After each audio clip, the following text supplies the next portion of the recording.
aula de hoje, vamos abordar alguns temas que são bastante comuns na prova do Enem. Bem, tema da aula de hoje, a gente vai trabalhar equações, inequações, funções do primeiro, do segundo grau, e vamos ver dentro de algum exercício, como isso pode ser abordado na prova do Enem.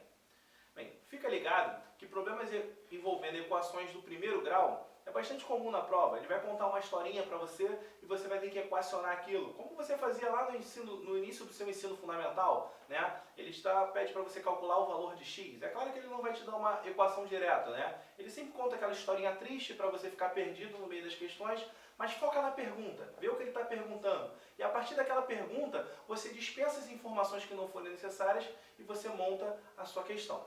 Beleza? Bem, é importante você lembrar que na função do primeiro grau, o gráfico dela vai ser sempre uma reta.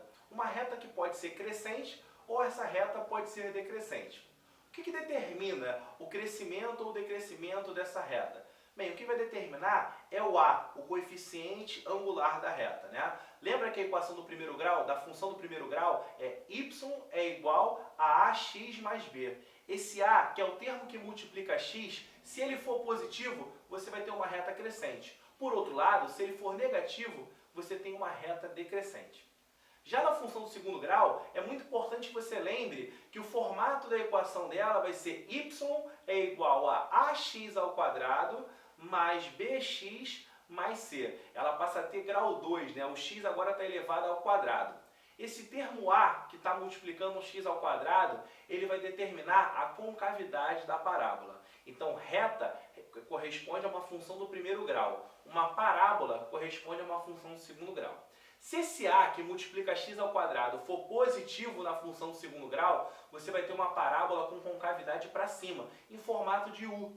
Agora, por outro lado, se esse A for negativo, você vai ter uma parábola com concavidade para baixo, O seu U fica voltada para baixo. Isso é importante, porque muitas das vezes ele te conta a história triste, te dá a função e só pede para você montar o gráfico. Bem, primeiramente, você identifica a função, vê se ela é do primeiro ou se ela é do segundo grau. Se for do primeiro grau, você já marca as opções que são retas. Se for do segundo grau, você marca as opções que são parábolas.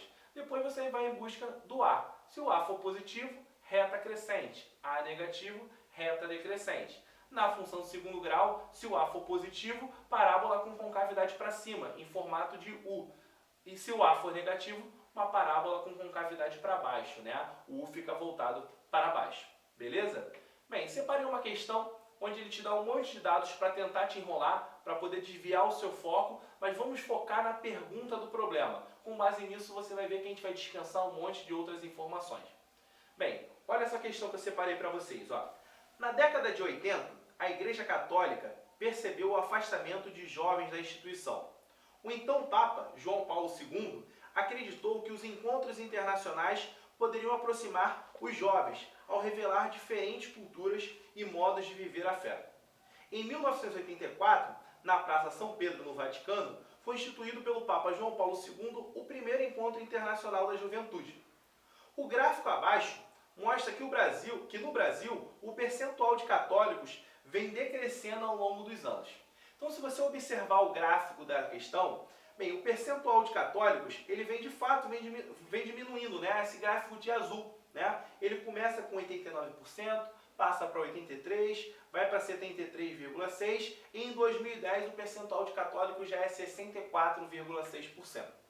Bem, vamos continuar lendo o enunciado.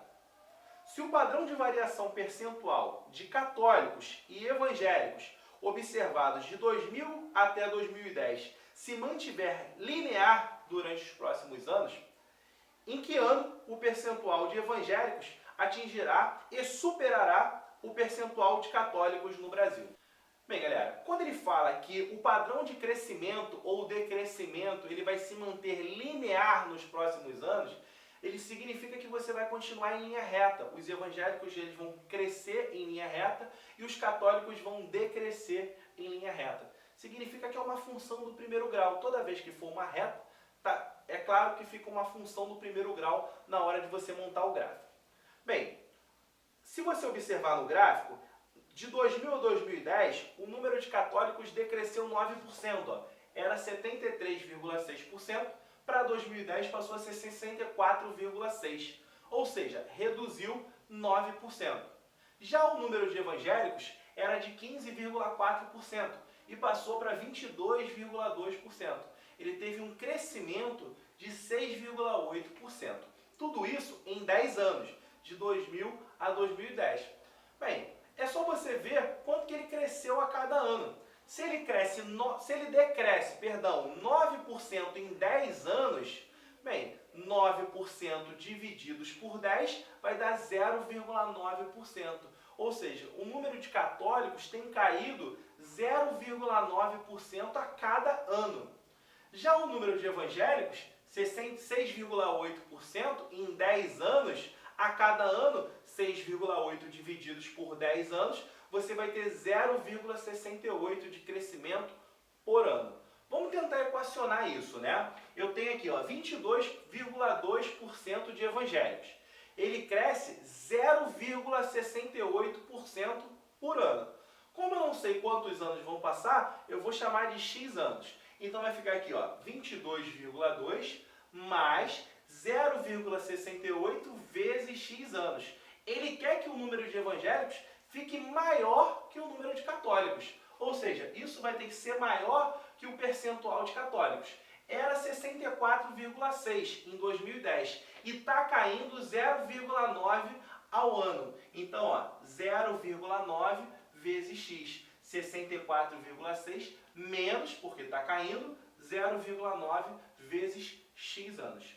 Bem, gente, se eu passar 22,2 para o outro lado e 0,9 para esse lado, eles mudam de sinal. Então você vai ter 0,68 somados com 0,9. Isso vai dar 1,58x.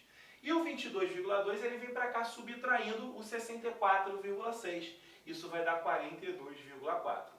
Se você pegar 42,4 e dividir por 1,58, isso dá aproximadamente 26,8, né? Ou seja, você precisa de um valor maior que 26 de anos para poder a quantidade de evangélicos superar a de católicos no Brasil. Bem, a quantidade de anos maior que 26, a primeira é 27. Portanto, o gabarito da questão é letra B.